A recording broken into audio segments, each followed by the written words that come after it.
Hey y'all. I was just coming to introduce a new series that I would like to start on my channel called Come Read With Me, because most of us, we don't get a chance to read books, and when we do, it's like here and there, off and on, and it's even harder to read books by yourself. So I thought, okay, well, how about I start a series where we read together, and if you have the book, great, but if you don't, I'll put the pages on the screen so that way we can read together, and then that way we'll read together, and then you'll get spiritually uplifted, because this author is named Ellen G. White. She's a sister, a prophetess in our church, and I would like to read or share with you, we can read it together, the Conflict of Ages series. And the first book is called Patriarchs and Prophets, and I think it's a beautiful read, and I believe everyone should have it and study it, and why not do it together? So without further ado, I'll put the title and the page on the screen as I go along. So this is my first time doing this, and I pray that you'll be blessed by it, and I pray that I get better with it, and with your suggestions we can just start a study reading group, a YouTube study reading group.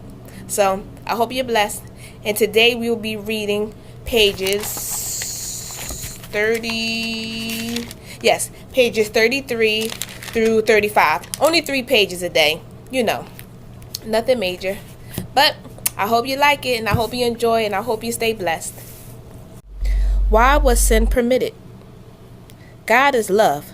1 John 4:16. His nature, his law is love. It ever has been, it ever will be. The high and lofty one that inhabiteth eternity, whose ways are everlasting, changeth not. With him is no variableness, neither shadow of turning. Isaiah 57:15, Habakkuk 3:6, James 1:17. Every manifestation of creative power is an expression of infinite love. The sovereignty of God involves fullness of blessing to all created beings. The psalmist says, "Strong is thy hand, and high is thy right hand. Righteousness and judgment are the foundation of thy throne. Mercy and truth go before thy face. Blessed is the people that know the joyful sound. Thy walk, O Lord, in the light of thy countenance. In thy name do they rejoice all the day. And in thy righteousness are they exalted, for thou art the glory of their strength. For our shield belongeth unto Jehovah, and our King to the Holy One." Psalms 89:13 through 18. The history of the great conflict between good and evil, from the time it first began in heaven to the final overthrow of rebellion and the total eradication of sin, is also a demonstration of God's unchanging love.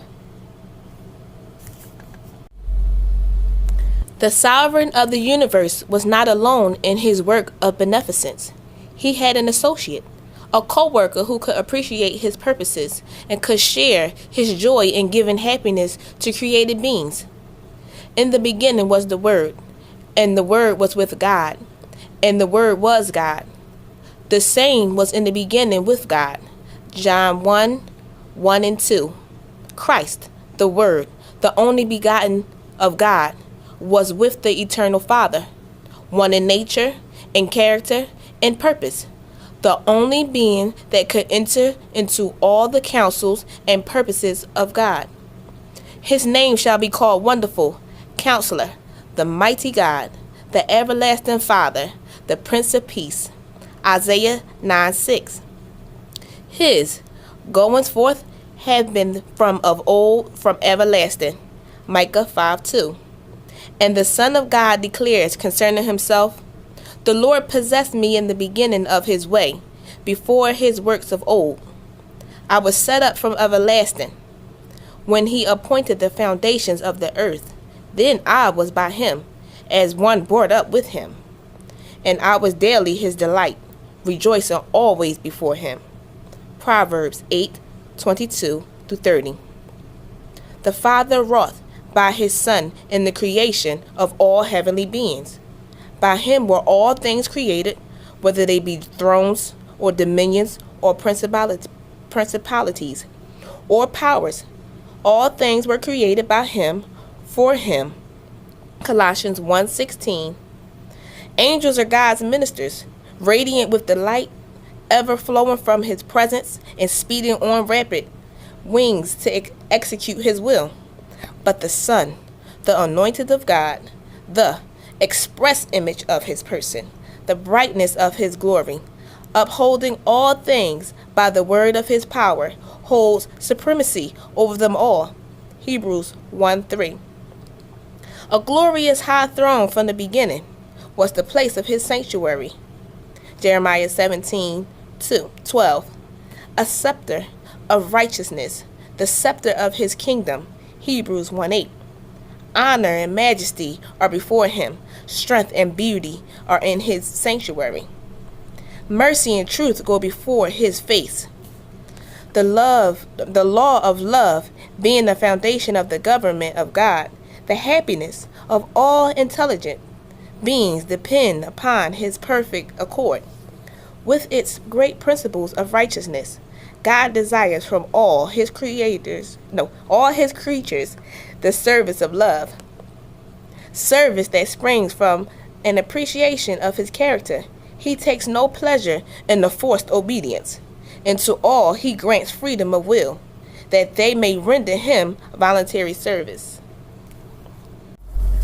So long as all created beings acknowledged the allegiance of love, there was perfect harmony throughout the universe of God. It was the joy of the heavenly host to fulfill the purpose of their Creator. They delighted in reflecting his glory and showing forth his praise.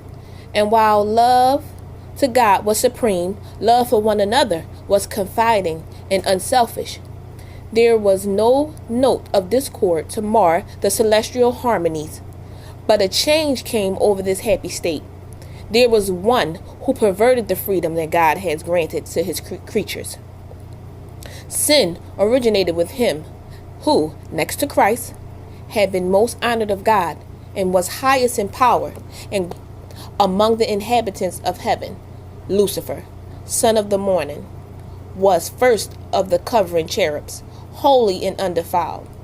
He stood in the presence of the great Creator, and the ceaseless beams of glory enshrouding the eternal God rested upon him.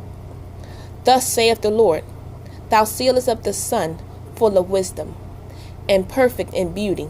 Thou hast been in Eden, the garden of God. Every precious stone was thy covering. Thou art the anointed cherub that covereth, and I have set thee so. Thou wast upon the holy mountain of God. Thou hadst walked up and down in the midst of the stones of fire. Thou wast perfect in thy ways from the day that thou wast created, till iniquity was found in thee. Little by little, Lucifer came to indulge the desire for self-exaltation. The scripture says, Thine heart was lifted up because of thy beauty. Thou hast corrupted thy wisdom by reason of thy brightness. Thou hast said in thine heart, I will exalt my throne above the stars of God. I will be like the Most High. Though all his glory was from God, this mighty angel came to regard it as pertaining to himself.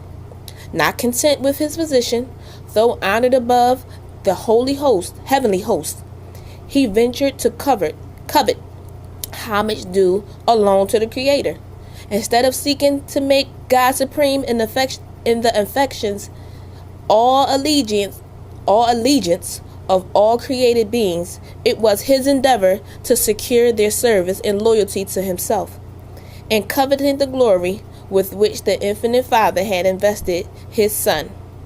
This prince of angels aspired to power that was the prerogative of Christ alone.